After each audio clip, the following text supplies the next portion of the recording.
En Tunisie, la population réclame elle aussi la dissolution du gouvernement de transition. La pression de la rue reste très forte. Aujourd'hui, par exemple, des milliers de jeunes venus du centre du pays ont convergé vers Tunis et ont décidé, vous le voyez, de rester ce soir devant le palais du Premier ministre, bravant ainsi le couvre-feu qui est maintenu. Dans le même temps, un appel à la grève illimitée des enseignants du primaire a été lancé pour demain, date théorique de la reprise des cours. Revenons aussi sur les conditions du départ de l'ancien président Ben Ali, car bien des questions se posent, notamment pour les Tunisiens. On en sait un peu plus sur ces conditions. Les États-Unis et l'armée auraient joué un rôle important. Les explications de Liseron Boudoul.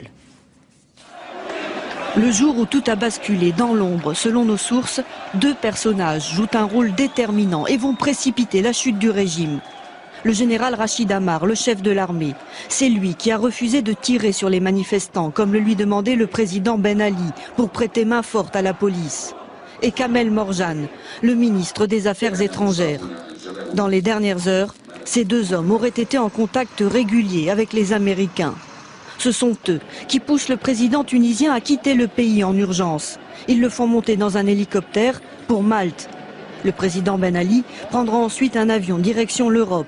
À ce moment-là, il pense aller passer quelques jours en France pour revenir plus tard, tel un sauveur. Il ne se doute pas que le chef de l'armée et le ministre des Affaires étrangères ont décidé de l'écarter définitivement. Tout porte à croire que les États-Unis approuvent, voire même soutiennent ce plan. Ils auraient même convaincu l'Arabie Saoudite d'accueillir le président Ben Ali et sa famille, avec une condition, qu'il ne fasse aucune déclaration, car le président tunisien préparait déjà son discours de retour.